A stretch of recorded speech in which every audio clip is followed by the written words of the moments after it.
Trí, dó, híon, náid, bew.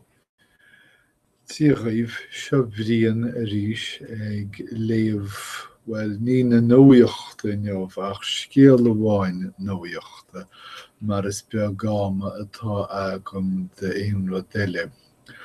Baineann an scéal seo le ceist atá go mór méle phobal sa ghearmáin agus beagán in éireann ach réigean bith anseo sna Stáit Aontaithe. Agus sin cás Max Schrems san Oster. Chuir an túsal Schrems in an chuí in rá tíortha san Iontas Eorpach ag roinnt Sonraí le freastalathe sna Stáit Aontaithe. Agus muna bhfuil dul mór an baineann an scéal seo go mór le Prism an scéim bailethe Sonraí a bhí ar siúl ag an NSA anseo sna Stáit Aontaithe. Cibé ba dhé dúirt an túsal Schrems ná mar gheall ar an méid a fólamaíú ó scéthe eolais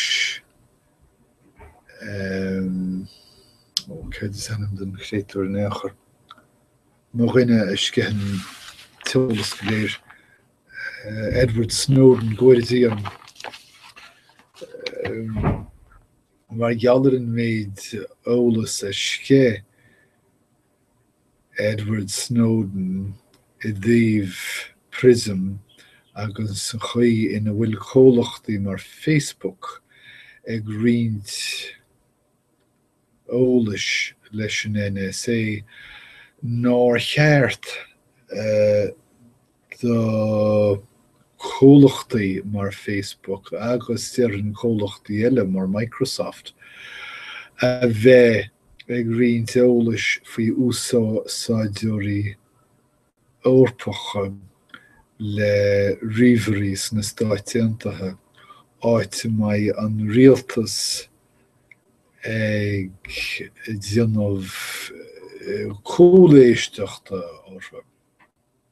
Mar chuid déanaachtas seo dír an túsal Schrems ar Facebook an teolas go léir bhí acu ar a cheolach aige agus thus ba thuispáin sin cairn mór pápéir seo don na meán inné bhí isteach smach 1500 leathanach an lán le eolais faoi a bhí bailethe ag Facebook. Cibé níl cé go bhfuil coimisinéirí Cosainta Sonraí nó Cosainta eolais ag na tíre go léir san Iontas Eorpach níl éon policy níl éon chomhpolicy ag na tíre agus mar sin thostan túsal Schrems san Oster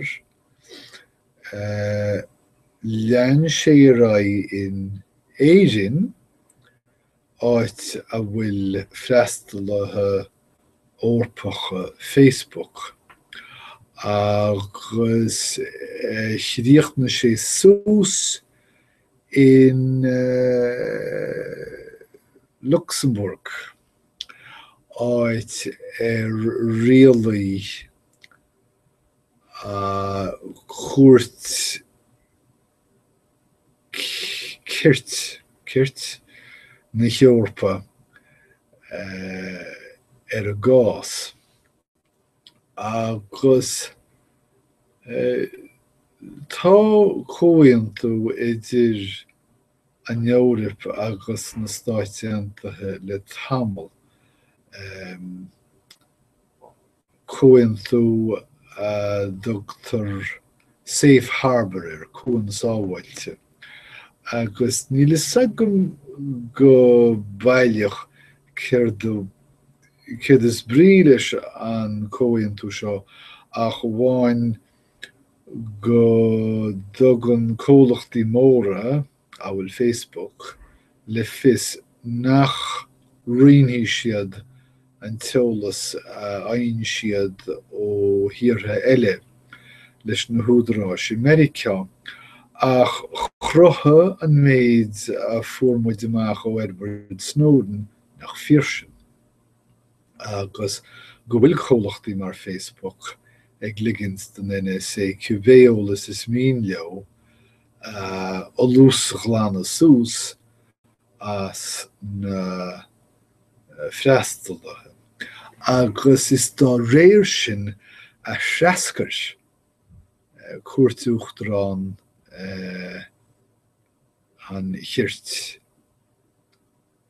an comhaontú ag rá nach rá sé bailí agus nóir cheart do na cólachtaí a bheith ag riant eolais príomháideachas dócha le freastalachas na Stáit Aontaithe. Agus fágann sin feimithe Google agus Facebook níorthainn ligthe i nearmad ach in sais limbo. Fiú má tána seirbhísí seo ag feimú go fóil mar suchaí ar tharla ar a dóin ar tharla tada, cé gur tharla.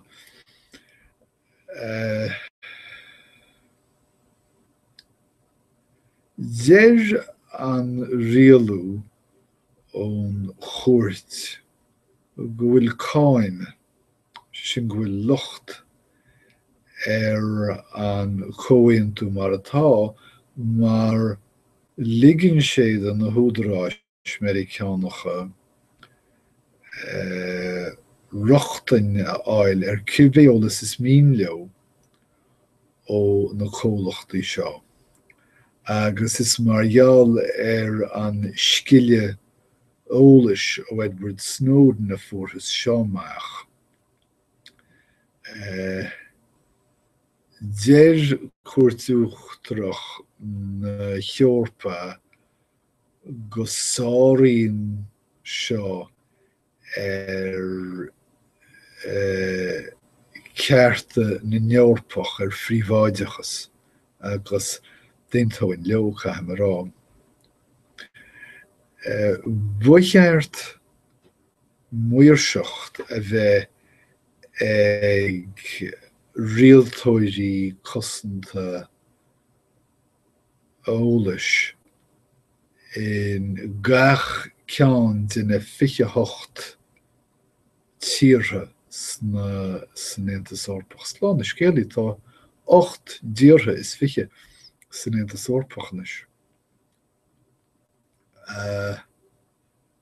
Níl is agam céir de cheochasas, tá si tar éis rialú go bhfuil cúin sábhailte neamhmhailí ach caithfar caitheann na rialtóirí seo sna tíortha éagsúla a dtuiscint féin a léamh as an rialú seo atá tagtha in úsas Luxembourg.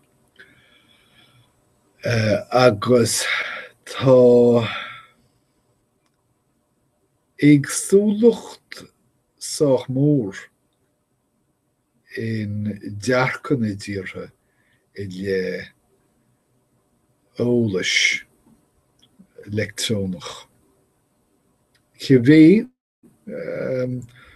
Tá gníomhairí agus ábhcóidí cosanta ólist rééis fáiltiú rih an rialú seo.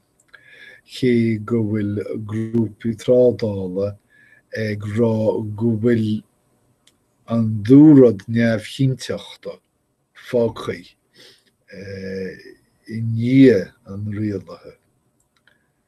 Go háirithe de chomhlachtaí a bhreathain sreabha éasca Sonraí ó ríomhar amháin go ríomhar eile.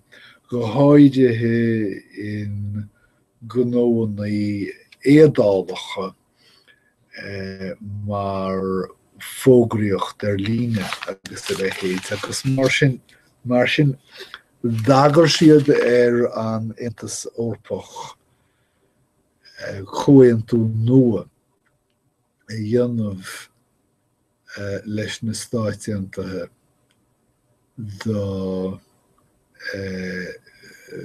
cúin sábháilte. Cathú dhá bhliain ag córéiteach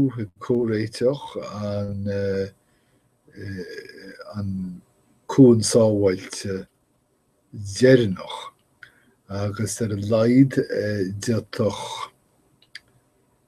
córéiteach nua imfleachtaí an rialathe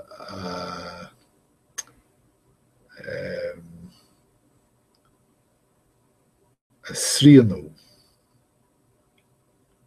Idir a dálín tá na cólachtaí ag déanamh beagas fiú den rialú ag leannacht a raibh mar atá siad agus ag tuairt le fios nach mbeidh mór an teanchar ag an rialú wallartú Sonraí idir na tíre.